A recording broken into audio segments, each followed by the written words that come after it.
Hello guys, welcome back. This is Sakshi. तो आज मैं बात करने वाली हूँ एक साउथ कोरियन सीरीज की जिसका नाम है रिबॉर्न रिच और ये रिलीज हुई थी 2022 में। इसमें एक आदमी के पुनर्जन्म की कहानी है जिसे एक अमीर आदमी के कहने पर मार दिया गया था, लेकिन उसका पुनर्जन्म उसी आदमी के परिवार के एक सदस्य के रूप में हुआ और अब उसने बदला लेने का फैसला किया। तो चलिए अब बिना किसी देरी के चलते हैं सीधा कहानी की तरफ। यूनवू एक साधारण परिवार से था, लेकिन उसने सबसे ज्यादा मेहनत की और सिर्फ 5 साल में ही ग्रुप के असेस मैनेजमेंट डिपार्टमेंट का हेड बन गया। उसका काम ग्रुप के पैसों की प्रोटेक्शन करना था। अब सोनियांग ग्रुप के दूसरे हेड को स्टॉक प्राइस मैनिपुलेशन के लिए सजा हो चुकी है और आज ग्रुप के नए उत्तराधिकारी का चुनाव होने वाला था, यानी हैंडओवर सेरेमनी का डेट। सेरेमनी शुरू ही होने वाली थी, लेकिन चेयरमैन कहीं पर दिखाई नहीं देते। यूनवू उन्हें देखने जाता है तो वो देखता है कि चेयरमैन बेहोश पड़े हैं। चेयरमैन का बेटा जो ग्रुप का वाइस चेयरमैन है, उसने उन्हें बचाने की जरा सी भी कोशिश नहीं की। यूनवू ने तुरंत मदद बुलाई। इस परेशानी के समय ग्रुप को एक जिम्मेदार व्यक्ति की जरूरत थी, इसलिए यूनवू को कहा गया कि वो वाइस चेयरमैन को अगले 30 मिनट में लेकर के आए। अगर यूनवू फेल होता है तो उसकी नौकरी चली जाएगी, इसलिए उसने तुरंत अपनी टीम के साथ गया और रास्ते में उसके एक जूनियर ने उससे पूछा कि उसने इतना अनरियलिस्टिक ऑर्डर क्यों मान लिया। तो यूनवू ने कहा, अगर तुम सुंगे ग्रुप में काम करना चाहते हो तो चेयरमैन के परिवार के हर हुक्म को मानना पड़ेगा। इस वक्त वाइस चेयरमैन कहीं और अपना गुस्सा निकाल रहा था। वो अपने पिता के व्यवहार से नाराज था। कंपनी मुश्किल में थी और सबको संभालने की जिम्मेदारी उस पर थी। वो इतना प्रेशर में था कि गुस्से में अपना आपा खो रहा था। जब यूनवू वहाँ पहुँचता है तो उस पर लोहे की छड़ी से वार कर दिया गया। उसके सर से खून बह रहा था, लेकिन उसने कोई भी परवाह नहीं की। उसने अपना मकसद बताया। उसने वाइस चेयरमैन से कहा कि जो कुछ भी हुआ वो उससे राज रखेगा, लेकिन वाइस चेयरमैन ने उसकी कोई भी बात नहीं मानी। फिर भी यूनवू ने हिम्मत नहीं हारी और अपनी कम्युनिकेशन स्किल का यूज करते हुए उसे मना लिया। आखिरकार वाइस चेयरमैन मान गए और कंपनी वापस संभालने आ गए। यूनवू की नौकरी बच गई और हाल फिलहाल के लिए सब कुछ शांत हो गया। शाम को काम के बाद यूनवू अपने पिता के घर पर जाता है अपनी माँ के मेमोरियल के लिए। वहाँ हमें उसका छोटा भाई भी दिखाया जाता है। यूनवू उसकी पढ़ाई और सिविल सर्विसेज की तैयारी के लिए पैसे भेजता है। फिर हमें पता चलता है कि यूनवू के पिता का कुछ लेना देना उसकी माँ की मौत से था, जिसकी वजह से उनके बीच रिश्ते ठीक नहीं थे। अगले दिन जब यूनवू नहा रहा था तो उसके पास एक फोन कॉल आती है। फोन उठाते ही पता चलता है कि प्रोसिक्यूशन टीम उनके ऑफिस में आई है टैक्स एवेशन की जाँच करने के लिए, जो सुंगेंग ग्रुप ने इनहेरिटेंस टैक्स बचाने के लिए की थी। यूनवू तुरंत ऑफिस पहुंचता है और यहीं पर हमें एक नए फीमेल कैरेक्टर से मिलवाया जाता है, मियंग नाम की एक लेडी, जो इस कहानी में आगे काफी इम्पोर्टेंट बनने वाली है। मियंग एक प्रोसिक्यूटर है जिसे लोग सोयंग ग्रिम रिपर के नाम से जानते हैं, क्योंकि उसने सोयंग ग्रुप के खिलाफ कई बड़ी जांचें की है। ये एक इम्पोर्टेंट कैरेक्टर है। प्रोसिक्यूशन को कुछ नहीं मिलता क्योंकि यूनवू ने पहले ही सब कुछ संभाल लिया होता है। कुछ समय बाद यूनवू का एक जूनियर उसे बताता है कि उसने कुछ डॉक्यूमेंट्स देखे हैं जिसमें कई $100 मिलियन का हिसाब था। यूनवू उन्हें देखता है और उसे पता चलता है कि सुयंग के $700 मिलियन के एसेट्स एक स्लैश फंड में ट्रांसफर किए गए थे। ये सब पुराने चेयरमैन जियंग ने किया था ताकि टैक्स ना देना पड़े, पर फिलहाल किसी को इस बारे में कुछ भी नहीं पता था। यूनवू अपने सुपीरियर फाइनेंस हेड को बताता है, लेकिन वो पैसा अपने पास रखने का प्लान बना लेता है और यूनवू को कहता है कि मुंह बंद रखे और सब एविडेंस को मिटा दे। पर यूनवू सीधा वाइस चेयरमैन के पास जाता है और उसे वो सब फोटोज दिखाता है। वाइस चेयरमैन तुरंत फाइनेंस हेड को बुलाता है और उसे फायर कर देता है। उसके बाद यूनवू को फाइनेंस डिपार्टमेंट का हेड बना दिया जाता है। उसकी लॉयल्टी के बदले उसका पहला असाइनमेंट है स्लश फंड से $700 मिलियन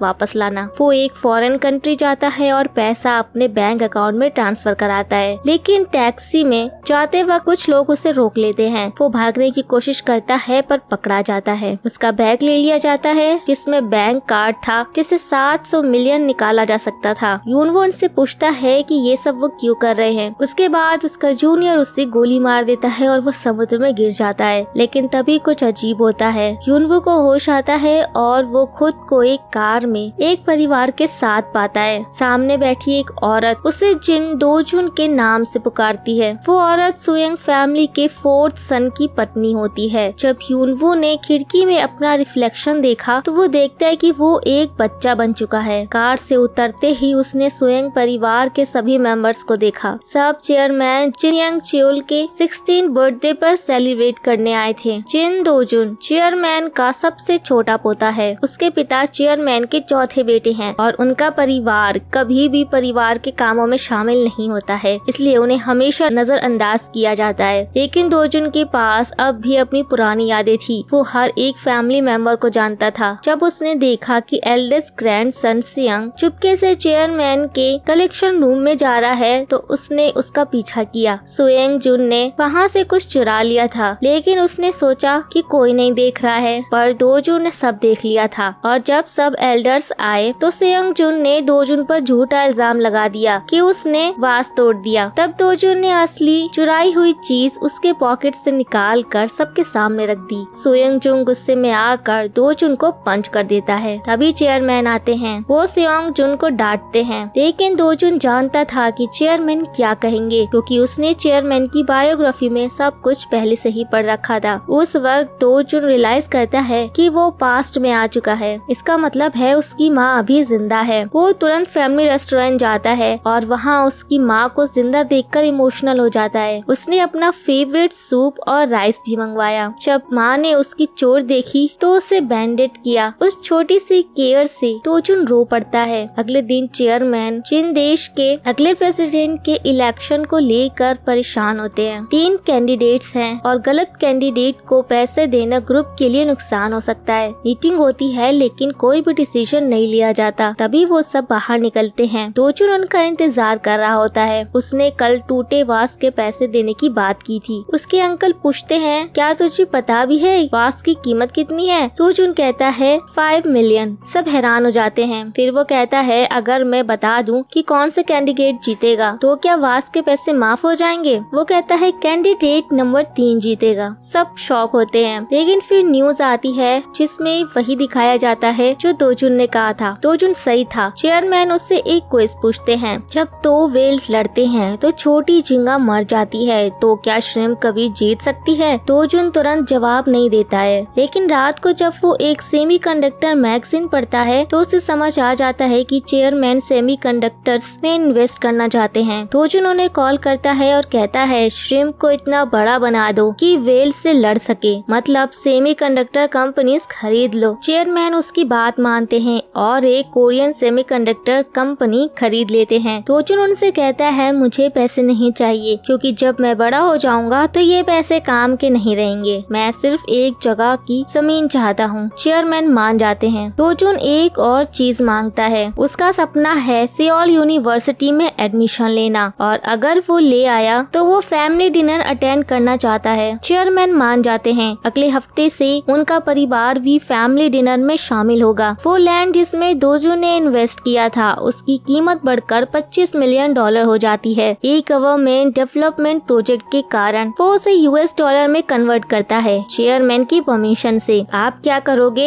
अगर आपको पुरानी यादों के साथ पास्ट में भेज दिया जाए तो? कमेंट में जरूर बताइएगा। अब बाकी 3 भाई जब ये सब सुनते हैं तो टेंशन में आ जाते हैं। उन्हें लगता है कि कहीं चेयरमैन दोजुन को वारिस न बना दे। एक दिन दोजुन की मुलाकात होती है सेओ मियंग से, जो फ्यूचर में ग्रिम रिपर बनेगी, पर अभी एक सेलिब्रिटी क्रेजी लड़की है। दोजुन उसके बदले हुए स्वभाव से हैरान होता है। फिर दोजुन अपने पिता के साथ न्यूयॉर्क जाता है मूवीज और फिल्म फेस्टिवल में इन्वेस्ट करने। वहाँ उसकी मुलाकात होती है एक आदमी से, ओ सेयून से, जो समझा रहा होता है कि टाइटैनिक मूवी हिट कैसे होगी। दोजुन उसके फाइनेंशियल विजन से इम्प्रेस होता है। दोजुन उससे मिलता है और अपनी फ्यूचर नॉलेज का यूज करके उसे अपना फ्यूचर फाइनेंशियल एडवाइजर बना लेता है। दोजुन सोयंग ग्रुप को खरीदना चाहता है क्योंकि उसके पास इनहेरिटेंस का ऑप्शन नहीं है। वापस आने के बाद दोजुन की चेयरमैन से मुलाकात होती है। चेयरमैन उससे हंसकर मिलते हैं। बाकी भाई इसे देखकर जेलस फील कर रहे थे। चेयरमैन एक स्टील कंपनी हैंड स्टील खरीदना चाहता है। दूसरा ग्रुप डियोंग भी उसे लेना चाहता है। चेयरमैन ये काम अपने बड़े बेटे को देते हैं। अब दोजुन कॉलेज जाता है। वहाँ वो मियंग को मिलता है और उससे खाना खाने के लिए इनवाइट करता है। पहले तो वो मना करती है, लेकिन फिर उसका फेवरेट सिंगर की कम बैक का प्रॉमिस सुनकर वो मान जाती है। सोयंग ग्रुप 300 मिलियन की बिड लगाता है। है, पर पावर शेयर का हो यून 500 मिलियन लगाता है। चेयरमैन को लगता है कि पीछे कोई और है, पर वो नहीं जानते कि असली मास्टरमाइंड उनका ही पोता दोजुन है। फिर एक कार रेस होती है जिसमें सुयंग मोटर्स भी पार्टिसिपेट करती है। उनकी गाड़ी खराब हो जाती है और आग लग जाती है। चेयरमैन ड्यूंग उनका मजाक उड़ाता है। अपोलो कार लॉन्च करने का दिन आता है। चेयरमैन को वहाँ जाना होता है, लेकिन गुस्से में वो बिना ड्राइवर के चले जाते हैं। कोई नहीं जानता वो कहाँ गए, लेकिन दोजुन को पता होता है क्योंकि उसने चेयरमैन की बायोग्राफी पढ़ रखी है। वो उस जगह पहुँचता है जहाँ चेयरमैन ने अपने पहली डिलीवरी बिजनेस शुरू किया था, जहाँ से उनका एम्पायर शुरू हुआ। चेयरमैन दोजुन को वहाँ देखकर हैरान हो जाते हैं। अब चेयरमैन जियोंग को डर था कि लोग उन्हें पागल ना समझे, लेकिन दोजुन मुस्कुराते हुए कहता है, मैं आपको पागल नहीं समझता। मैं मानता हूँ कि सुयंग मोटर्स ही सुयंग ग्रुप के इंजन है, जिसने आपकी कंपनी को ये शान और मुकाम दिया है। चेयरमैन को ये बात दिल तक छू जाती है। वो दोजुन के साथ कार लॉन्च करने के इवेंट पर जाने के लिए तैयार हो जाते हैं। और वही बात, Ssangyong motors is the engine of our group, वो अपने स्पीच में सबके सामने कहते हैं। लोग तालियों से स्वागत करते हैं और यहाँ पर दोजुन ने चेयरमैन के भरोसे को जीत लिया होता है। फिर एक बड़ा ट्विस्ट आता है। डुयंग ग्रुप ने होंडा स्टील के लिए 600 मिलियन के बिड लगा दिया। सब हैरान हो जाते हैं क्योंकि डुयंग के पास तो इतना पैसा नहीं था। पता चलता है कि किसी कंसोर्टियम ने उनकी मदद की है, लेकिन सबसे बड़ा झटका तो ये था कि उस कंसोर्टियम ने सुयंग को नहीं, डुयंग को चूज किया। दूसरी तरफ मियंग, जो एक होटल में काम कर रही होती है, उसे एक बुके दिया जाता है किसी मेहमान के लिए। जब वो रूम में जाती है तो वहाँ दोजुन होता है। जैसे हर ड्रामे में होता है, उसे गलतफहमी होती है कि शायद ये फूल किसी औरत के लिए आए हैं, पर बाद में क्लियर होता है कि ये ओयुन के लिए थे। कोई मिसअंडरस्टैंडिंग नहीं होती। दोजुन और ओयुन में आर्ग्यूमेंट होती है। दोजुन चाहता है कि बिड बढ़ाया जाए, लेकिन ओयुन मना करता है। दोनों अलग हो जाते हैं, लेकिन ये सब किसी और की नजर में भी आ रहा होता है। फूलों में छिपाया गया बट उनकी बातें रिकॉर्ड कर रहा होता है, और ये बट किसी और ने नहीं, दोजुन के दूसरे अंकल डिंग डोंग की ने लगवाया होता है। वो रिकॉर्डिंग चेयरमैन जियोंग को भेज दी जाती है। चेयरमैन महसूस करते हैं कि उनका पोता उनसे दगा कर रहा है। चेयरमैन फिर ओयुन से मिलते हैं और पूछते हैं कि क्या हैंड स्टील के पीछे दोजुन था। ओयुन कहता है, नहीं, हमने हैंड स्टील के साथ काम नहीं किया। मैं तो उसके साथ अमेज़न नाम के ऑनलाइन बुक स्टोर के लिए काम कर रहा था, पर मुझे लगा ये बेकार इन्वेस्टमेंट है, तो मैं अलग हो गया। और फिर वो सबसे बड़ा सच बताता है, आपका दूसरा बेटा जिन डोंग की ने डियोंग को पैसे दिए ताकि आपका बड़ा बेटा वारिस न बन सके। सबके होश उड़ जाते हैं। बड़ा बेटा गुस्से में चिल्लाता है और रूम से निकल जाता है। तो उसकी बहन आती है, चेयरमैन की बेटी। वो कहती है, मैं तुम्हारी मदद करूंगी हैंड स्टील लेने में, लेकिन बदले में मेरे हस्बैंड को कांग्रेसमैन बनाना होगा। दोनों डील कर लेते हैं और आखिरकार बड़ा बेटा 650 मिलियन में हैंड स्टील ले लेता है। वहीं दोजुन का असली प्लान कुछ और ही है। उसने कभी हैंड स्टील लेना ही नहीं चाहा। उसका गोल था सुयंग के रिसोर्स खत्म करना। उसने पहले ही अमेरिकन कंपनीज में इन्वेस्ट किया होता है, जहां से उसे काफी प्रॉफिट मिलता है। उसने वर्क का सच भी पहले ही जान लिया था मिंग की मदद से, और उसने जिंग डोंग की के लालच को उसके खिलाफ इस्तेमाल किया। दोजुन अपने बदले के एक और कदम के करीब पहुंच चुका होता है। थोड़ा वक्त गुजरता है और साउथ कोरिया में फाइनेंशियल क्राइसिस आ जाता है। देश के पास फॉरेन करेंसी नहीं बची होती और सब लोग परेशान होते हैं, सिर्फ एक आदमी के अलावा, दोजुन, जिसे सब कुछ पहले से पता था। वो ओयुन से बात करता है। एक डील बन रही होती है। अजिन मोटर्स, जो कंट्री की नंबर 2 पर कार कंपनी है, वो बिकने वाली है। दोजुन उसे खरीदना चाहता है, लेकिन चेयरमैन जियोन भी उसमें इंटरेस्टेड होते हैं। पर प्रॉब्लम ये होती है कि सुयंग के पास पैसे नहीं बचे थे, क्योंकि हैंड स्टील में सब खर्च हो चुका था। तब चेयरमैन का एल्डेस्ट ग्रैंडसन सियोंग जुन यूएस से वापस आता है। चेयरमैन बहुत खुश होते हैं और उसकी शादी भी तय कर देते हैं। अजिन मोटर्स के चेयरमैन को दोजुन कन्विंस करता है। वो कहता है कि कोई भी एम्प्लॉय जॉब नहीं खोएगा, डील होने ही वाली होती है। लेकिन अगले दिन ह्यूंग सैंग डेली न्यूज़पेपर में एक आर्टिकल छप जाता है जिसमें लिखा होता है, अजिन मोटर्स का अमेरिकन कंपनी को बचाना साउथ कोरिया की हार होगी। पब्लिक प्रोटेस्ट करने लगती है और डील टूट जाती है। अजिन मोटर्स अब सुयंग को बेची जाने वाली थी। दोजुन उदास होता है, लेकिन उसका दर्द कुछ और ही है। उसके लिए ये डील सिर्फ बिजनेस नहीं थी। पास्ट लाइफ में उसके पिता अजिन मोटर्स से निकाल दिए गए थे। प्रोटेस्ट में उन पे पे पुलिस ने वायलेंस किया और उसकी माँ ने जब ये देखा तो उनकी हार्ट अटैक से मौत हो गई। उसका असली मकसद था अपनी माँ की जिंदगी बचाना। वो चेयरमैन के घर जाता है निगोशिएशन के लिए। सियोंगजुन कहता है चेयरमैन प्रेसिडेंट के साथ मीटिंग में है। प्रेसिडेंट चाहता है कि अजिन प्लस सुयंग मोटर्स प्लस डुयोंग मोटर्स मिलकर एक कंपनी बनाए ताकि टॉप 10 ऑटोमोबाइल कंपनी बन सके। चेयरमैन को कंट्रोल डुयोंग को देना पसंद नहीं आता। दोजुन ओयुन को भेजता है एक ऑफर के साथ। मिरेकल इन्वेस्टमेंट दोजुन की कंपनी सुयंग को फंड देगी ताकि ये मर्ज हो सके बिना किसी एक्सटर्नल कंट्रोल के। डील होती है, लेकिन उसके बाद दोजुन अपनी माँ को मिलने जाता है, लेकिन वो सुनता है कि उसकी माँ ने सुसाइड कर लिया और वो बहुत टूट जाता है। इन्वेस्टिगेशन के बाद पता चलता है माँ ने अपने पैसे सुयंग साइंस में लगा दिए। चेयरमैन ने उन शेयर्स को बेच दिया और प्राइस गिर गया। माँ ने अपना सब कुछ खो दिया और इसलिए उन्होंने जान दे दी। दोजुन को जब सब कुछ क्रिस्टल क्लियर हो जाता है, उसकी मौत और उसकी माँ की मौत दोनों के पीछे सिर्फ एक नाम है, सुयंग। अब चेयरमैन जियंग अपने पोते सोंगजुन को सुयंग कंस्ट्रक्शन का हेड बना देते हैं। उसे एक जमीन का टुकड़ा दिखाया जाता है जहाँ गवर्नमेंट एक फुटबॉल स्टेडियम बनाने वाली है जो आने वाले वर्ल्ड कप का हिस्सा होगा। चेयरमैन कहते हैं इस प्रोजेक्ट को हर हाल में तुम्हें जीतना ही होगा, लेकिन दूसरी तरफ दोजुन भी इसी गवर्नमेंट प्रोजेक्ट को पाने के लिए तैयार होता है। वो सबसे पहले एक कंस्ट्रक्शन कंपनी खरीदता है, लेकिन उसे पता है कि असली खेल मेयर के साथ है। प्रोजेक्ट उसी कैंडिडेट को मिलेगा जो मेयर इलेक्शन जीतेगा। तभी दोजुन को याद आता है चेयरमैन के दामाद चैंग जे, जो एक प्रोसिक्यूटर हैं, पॉलिटिक्स में आना चाहते थे, लेकिन चेयरमैन ने उसका सपना हमेशा के लिए तोड़ दिया। दोजुन ओयुन को भेजता है चैंग जे को ऑफर देने के लिए, हम आपका इलेक्शन कैंपेन फंड करेंगे, लेकिन बदले में हमें डेवलपमेंट प्रोजेक्ट चाहिए होगा। चैंग जे और उसकी पत्नी दोनों राजी हो जाते हैं। इलेक्शन कैंपेन स्टार्ट होता है और धीरे धीरे चैंग जे की पॉपुलैरिटी बढ़ने लगती है। चेयरमैन को गुस्सा आता है जब उसे पता चलता है कि उसका दामाद मेयर बनने के लिए खड़ा हो गया है, लेकिन वो कहता है इसका तो कोई चांस ही नहीं है जीतने का। लेकिन वक्त बदलता है, चैंग जे जीत जाता है और नए मेयर बन जाता है। चेयरमैन जिंग बाहर से मुस्कुराता है लेकिन अंदर से हिला होता है, फिर भी अपने दामाद को वो कांग्रेचुलेट करता है। अब चेयरमैन चाहता है कि उसका दामाद सुयंग कंस्ट्रक्शन को ही स्टेडियम प्रोजेक्ट दे, लेकिन उसका दामाद मना कर देता है। वो कहता है आपने कभी मुझ पर विश्वास नहीं किया और मैं आपको इसका इनाम नहीं दे सकता। प्रोजेक्ट दिया जाता है उसी कंस्ट्रक्शन कंपनी को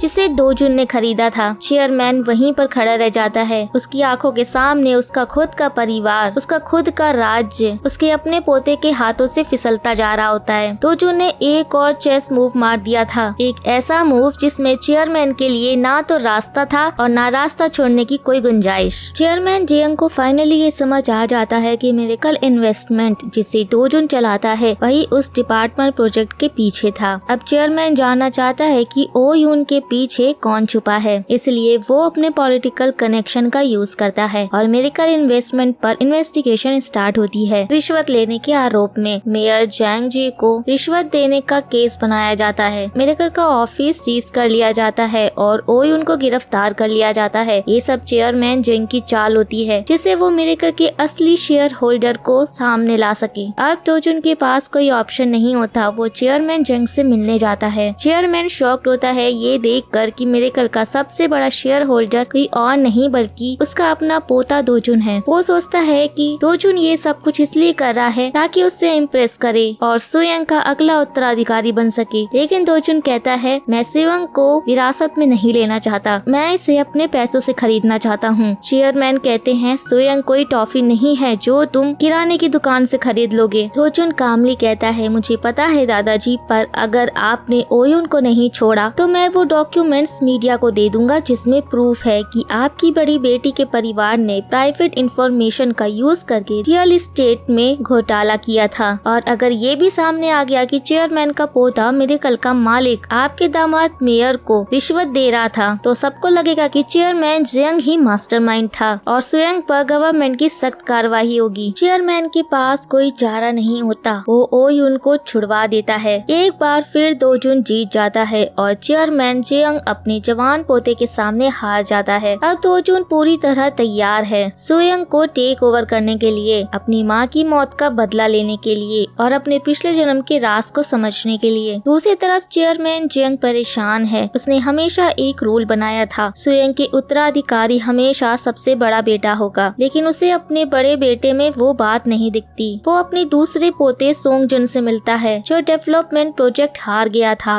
और अब शर्मिंदा था, लेकिन चेयरमैन उससे कहता है अब मैं तुम्हें अगली लेवल तक ले जाऊंगा। अगली सुबह 2 जून को पता चलता है कि सारे न्यूज चैनल, केबल टीवी और मूवी कंपनीज जिनसे वो डिजिटल मीडिया प्रोजेक्ट के लिए डील कर रहा था, सब ने अपनी डील कैंसिल कर दी है। रीजन सुयंग ग्रुप जो उनका सबसे बड़ा एडवर्टाइजर है, उसने धमकी दी थी अगर आपने 2 जून के प्रोजेक्ट में इन्वेस्ट किया तो हम आपकी एडवर्टाइजमेंट हटा देंगे। ये एक जंग का अनाउंसमेंट था, चेयरमैन वर्सेस 2 जून। मेयर चैंगजे 2 जून को फोन करता है अगर तुम जल्दी से स्पॉन्सर्स नहीं लाए तो मैं ये प्रोजेक्ट स्वयं कंस्ट्रक्शन को दे दूंगा। असल में ये सब प्लान था सोंगजुन का, उसने चुपके से मेयर से डील कर ली थी। 2 जून परेशान होता है, तभी ओयुन के कुछ शब्दों से उसे आइडिया मिलता है गेमिंग चैनल्स के साथ डील करने का। गेमिंग इंडस्ट्री का फ्यूचर ब्राइट था, लेकिन बाद में पता चलता है कि स्पोर्ट्स के साथ डील फेल हो गई, लेकिन एक एनिमेशन चैनल इंटरेस्टेड है। कंडीशन ये है कि 2 जून को खुद उनसे मिलना पड़ेगा। 2 जून मीटिंग के लिए जाता है और वहाँ उससे मिलती है मुनमिन, वो लड़की जिसे चेयरमैन सोंगजुन से शादी करवाना चाहता है, लेकिन मिन एक्चुअली 2 जून में इंटरेस्टेड होती है। वो कहती है मैं तुमसे शादी करना चाहती हूँ, तुम सोंगजुन से बेहतर हो, मैं तुम्हें स्पॉन्सरशिप दूंगी, न सिर्फ एनिमेशन चैनल से बल्कि 3 और चैनल से भी। हम हंग डेली का ऑफिस भी तुम्हारे डीएमसी प्रोजेक्ट में शिफ्ट कर देंगे। लेकिन 2 जून कहता है मैं सिर्फ स्पॉन्सरशिप के लिए तुम्हारी कठपुतली नहीं बन सकता। वो उस ऑफर को रिजेक्ट करके निकल जाता है। जब वो घर पहुंचता है, उसके पिता उससे बताते हैं कि चेयरमैन उससे मिलने आए थे और कुछ कम वैल्यू की कंपनीज का ऑनरशिप देकर चले गए। उनके पिता कहते हैं ये चेयरमैन का इशारा है कि अब ग्रीड मत करो, यहीं रुक जाओ। 2 जून सोचता है कि उसके पिता अब उसे रोक देंगे, लेकिन उसके पिता कहते हैं मैं तुम्हारा सपना पूरा करने के लिए एक केबल चैनल खरीदूंगा और तुम्हारा साथ दूंगा। इसी बीच चेयरमैन को एक और बड़ा झटका लगता है। उन्हें पता चलता है कि उनके शरीर में कैंसरस ट्यूमर है और अब उस स्टेज पर वो है जहां ट्रीटमेंट पॉसिबल नहीं है। अब चेयरमैन चाहता है कि अपनी मौत से पहले सुयंग का सक्सेशन फाइनल कर दे।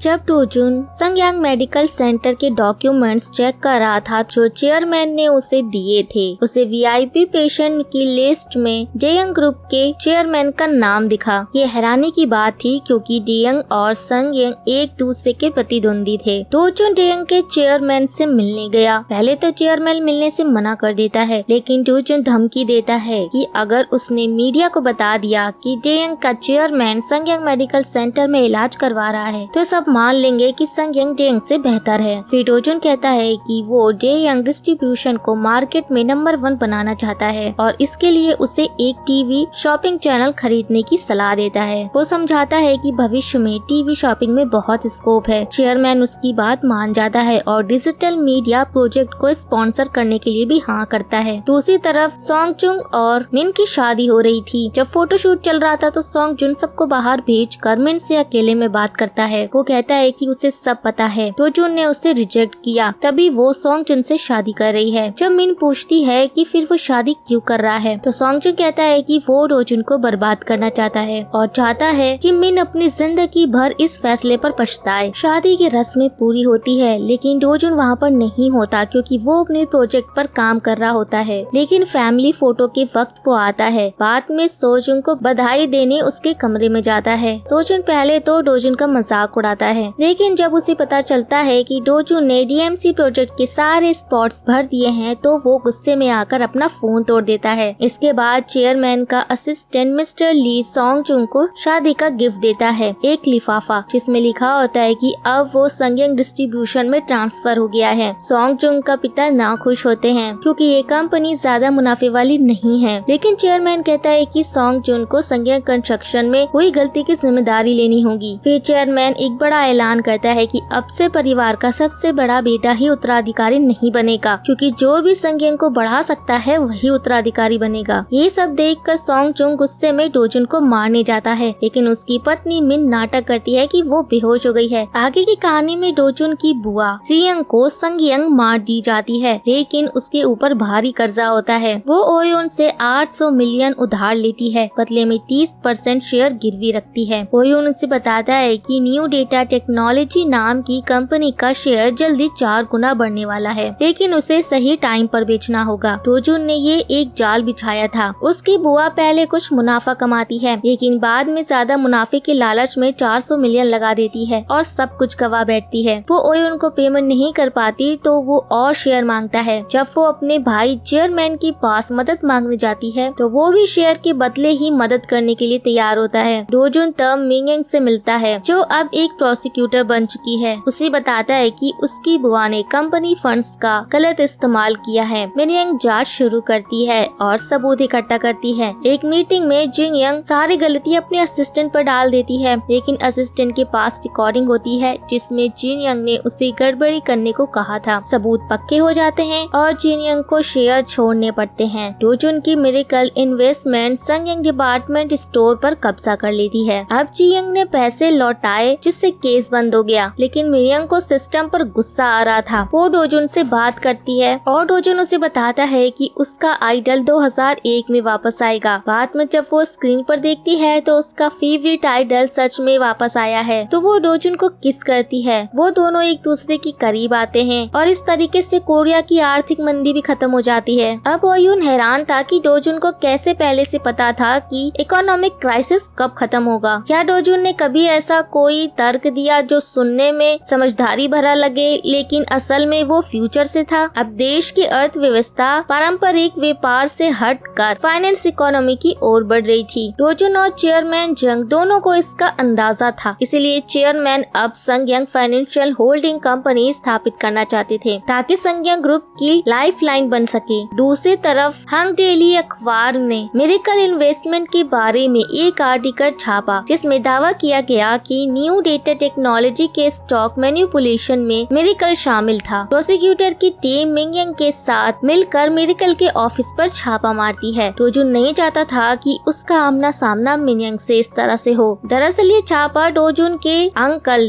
डोंकी की रिपोर्ट पर डाला गया था। इस रिपोर्ट की वजह से लोगों का मिरेकल इन्वेस्टमेंट पर से भरोसा उठ गया और उन्होंने अपने शेयर वापस मांगने शुरू कर दिए। चेयरमैन ने डोजुन से मिलकर पूछा कि क्या उसने वाकई में शेयर मार्केट में हेरफेर की। डोजुन ने साफ इनकार कर दिया। डोंकी ने कहा कि वो डोजुन की मदद करेगा, लेकिन बदले में मिरेकल इन्वेस्टमेंट का कंट्रोल ले लेगा। लेकिन डोजुन ने उससे पहले अपने ओवरसीज शेयर बेच दिए, क्योंकि उसे पता था कि आतंकी हमला होने वाला है जिससे बाजार नीचे गिरेगा। 9/11 के बाद जब शेयर मार्केट क्रैश हुआ तो डोंकी की कंपनी को भारी नुकसान हुआ और वो बर्बादी की कगार पर पहुंच गया। डोजुन ने इस मौके का फायदा उठाकर अपने अंकल की कंपनी पर कब्जा कर लिया। दूसरी ओर डोजुन की कंपनी ने इस क्राइसिस के बावजूद मुनाफा कमाया और इन्वेस्टर्स का पैसा भी वापस कर दिया। इससे लोगों का विश्वास और भी बढ़ गया और मिरेकल इन्वेस्टमेंट के शेयरों की बिक्री ने रिकॉर्ड बना दिया। अगले दिन चेयरमैन डोजुन से मिलने आए और पूछा कि उसने अपने अंकल और आंटी के साथ इतनी बेरहमी क्यों दिखाई। डोजुन ने कहा कि वो भी चेयरमैन की तरह ही हैं। उसमें 3 बातें हैं: लालच, शक और मन बदलने की आदत। चेयरमैन को उसका जवाब पसंद आया क्योंकि वही गुण उसमें भी थे। चेयरमैन ने कहा कि अब वो डोजुन को संगयंग फाइनेंस का सीईओ बनाने जा रहा है, जिससे उसके पास पूरे ग्रुप की ताकत आ जाएगी। वो लोग मीडिया के सामने इस बात की अनाउंसमेंट करने संगयंग म्यूजियम जा रहे थे, तभी उनकी कार को एक ट्रक ने टक्कर मार दी। इसके बाद सभी परिवार के लोग हॉस्पिटल में चेयरमैन को देखने आते हैं। डॉक्टर बताते हैं कि चेयरमैन कोमा में हैं और किसी को मिलने की इजाजत नहीं है, लेकिन कोई भी डोजुन के बारे में चिंता नहीं करता, बल्कि कुछ तो इसके लिए खुश होते हैं। पर असल में डोजुन बिल्कुल ठीक था।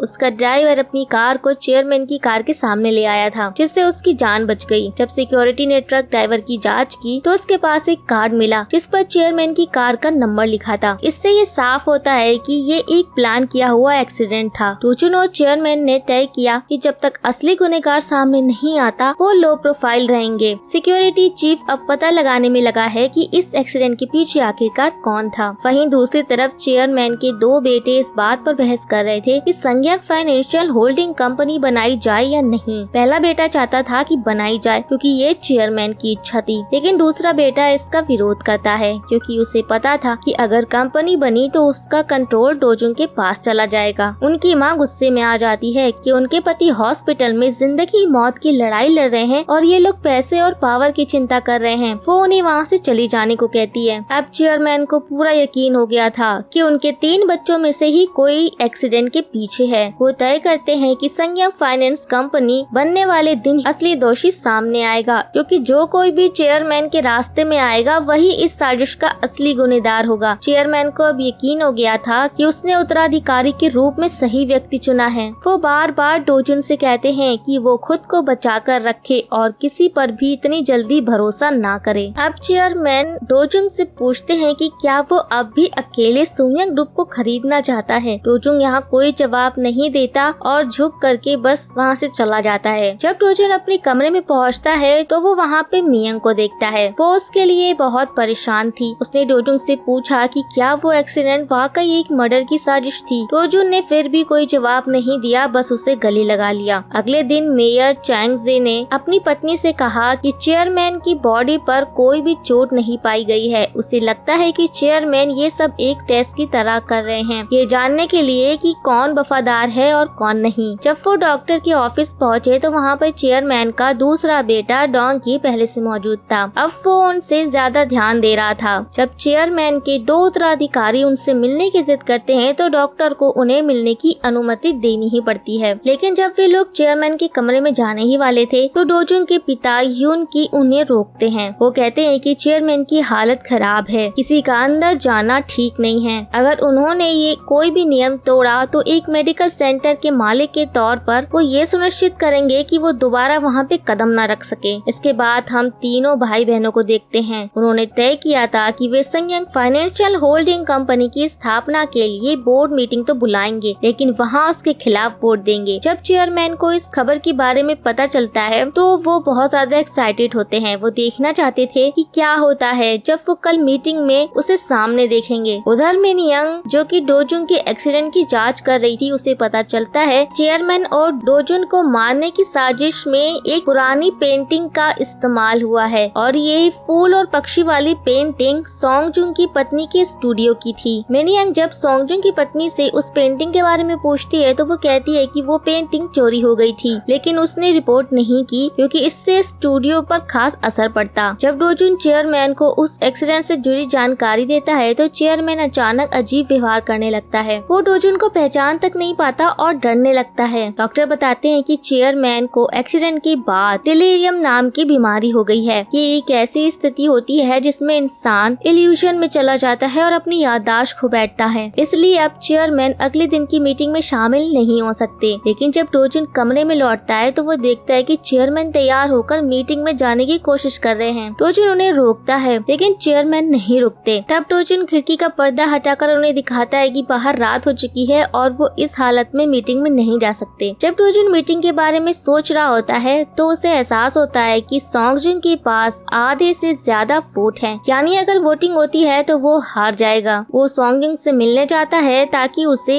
वो अपने पक्ष में करने की कोशिश कर सके। वो उसे बताता है कि चेयरमैन ठीक है और कल मीटिंग में जरूर आएंगे। डोजुंग कहता है कि उनमें से ही कोई एक्सीडेंट की साजिश का मास्टरमाइंड है और जो भी संयंग फाइनेंशियल होल्डिंग कंपनी के खिलाफ वोट देगा वही अपराधी माना जाएगा। सोंगजुंग जो नहीं चाहता था कि उस पर मर्डर का शक जाए, आखिरकार कंपनी के पक्ष में वो वोट दे ही देता है। लेकिन अब जब चेयरमैन चुनने का वक्त आता है तो सोंगजुन अपने पिताजी का नाम सजेस्ट करता है। उसके बाद वो डोजुन के पास आके कहता है कि चेयरमैन तो हॉस्पिटल में हैं, वो कैसे आएंगे। उस वक्त सब शॉक होते हैं, लेकिन अचानक चेयरमैन रूम में आ जाते हैं और कहते हैं कि वो अपने पोते को चेयरमैन बनाना चाहते हैं। वोटिंग होती है और सब डोजुन के पक्ष में वोट करते हैं। अब डोजुन बन जाता है संयंग फाइनेंशियल होल्डिंग कंपनी का नया चेयरमैन। एक्चुअली चेयरमैन ने डॉक्टर से कुछ ऐसी दवा ली थी जिससे वो टेम्परेरी ठीक फील कर सके, लेकिन ये उनके लिए डेंजरस था। मीटिंग के बाद लिफ्ट में उनकी हालत बिगड़ती है और वो अपने कपड़ों में ही टॉयलेट कर देते हैं। एक एम्प्लॉय भी लिफ्ट में था, लेकिन डोजुन उनका सामान बचाने के लिए पानी गिरा के दिखाता है जैसे फ्लोर पे पानी गिरा हो और उसे साफ करता है। उस दिन चेयरमैन देख लेते हैं कि असली कल्प्रिट कौन है। उनकी पत्नी तो चाहती थी कि उनका बेटा जो चेयरमैन का सोतेला बेटा है सुयंग का मालिक बने। उन्होंने ही एक्सीडेंट प्लान किया था। जब चेयरमैन उससे सवाल करने जाता है उन्हें दोबारा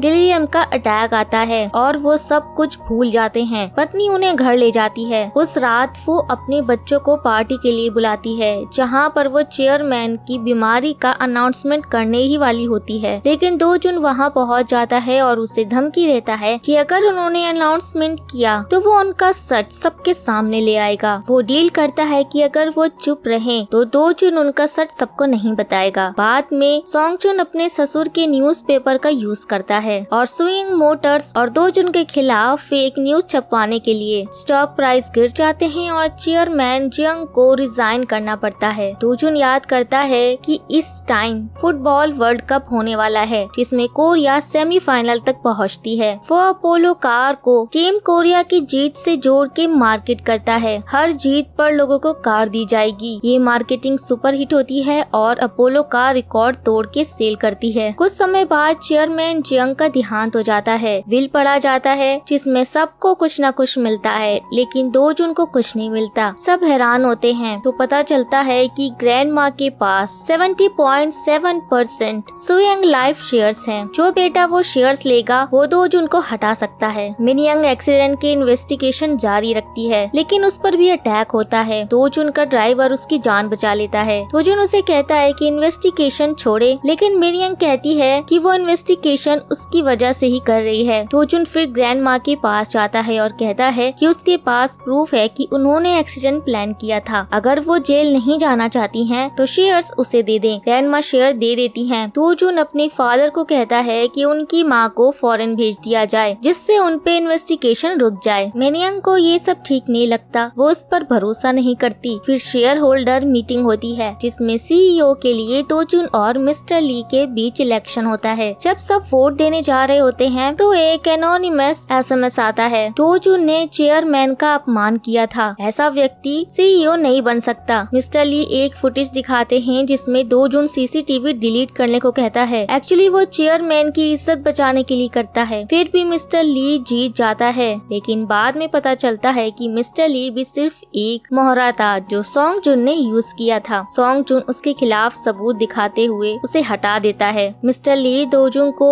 एक पेन ड्राइव भेजता है जिसमें चेयरमैन की रिकॉर्डिंग होती है। इसमें चेयरमैन कहता है कि वो दोजुन को रिवॉर्ड देना चाहते हैं। इसके बाद दोजुन अपने अंकल डोंकी को सुयंग कार्ड भेज देता है जिसका फ्यूचर क्रैश होने वाला है। उससे 2% सुयंग कॉर्पोरेशन को शेयर्स कोलेटरल मिलते हैं। जैसे एक्सपेक्टेड था, लोगों ने अपना क्रेडिट कार्ड का लोन चुकाना बंद कर दिया और सुयंग कार्ड बैंकरप्ट हो गया। दोजुन उन्हीं शेयर्स को हाई प्राइस पे पहले अंकल को बेच देता है। अगले पार्ट में दोजुन पे इलीगल इलेक्शन फंड ट्रांसफर का केस चालू होता है, लेकिन सब कुछ दोजुन ने प्लान किया होता है। सबूत क्रिएट किए जाते हैं। स्लश फंड का ट्रेस सेकंड अंकल तक पहुंच जाता है और दूसरे अंकल के खिलाफ भी इन्वेस्टिगेशन चालू हो जाती है। आखिर में पब्लिक सपोर्ट के लिए दोजुन चेयरमैन से मिली 700 मिलियन की रकम डोनेट कर देता है। पब्लिक उसे पसंद करने लगती है और वो सुयंग का चेयरमैन बन जाता है। लेकिन एक दिन जब वो कहीं जा रहा होता है उसका एक्सीडेंट हो जाता है और उसे खुद उसका पास्ट सेल्फ यूनवो मार देता है। फिर वो दोबारा अपनी असली बॉडी में लौट जाता है। पता चलता है कि ये टाइम ट्रेवल नहीं था बल्कि एक प्रायश्चित था। यूनवो सबूत मिनयंग को दे देता है जो दोजुन की मौत का बदला लेना चाहती है। मिरेकल में माइनॉरिटी शेयर होल्डर्स के थ्रू प्रोटेस्ट शुरू होती है। इसका यूज करके सुयंग स्लश फंड का पैसा ट्रेस हो जाता है। आखिरी हियरिंग में हाइनसुक आता है और दोजुन की पहचान करता है। यूनवो रिकॉर्डिंग प्ले करता है जो साबित करते हैं कि सोंगजुन की फादर ने ही दोजुन की हत्या करवाई थी। पब्लिक बाइकआउट करती है और सुयंग फैमिली रिजाइन कर देती है। आखिर में मिनयंग को दोजुन की एक पुरानी लाइन याद आती है जब यूनवो उसी लाइन को रिपीट करता है और इससे लगता है कि ये दोनों फिर एक हो जाएंगे। कहानी यहीं पर खत्म होती है। एक रिवेंज, सैक्रिफाइस और जस्टिस की कहानी। सो गाइस, आपको ये वीडियो कैसा लगा हमें कमेंट करके जरूर बताइएगा। वीडियो को लाइक और चैनल को सब्सक्राइब करना बिल्कुल भी ना भूले। तो अब मिलते हैं नेक्स्ट वीडियो में। तब तक के लिए take care and tata bye bye.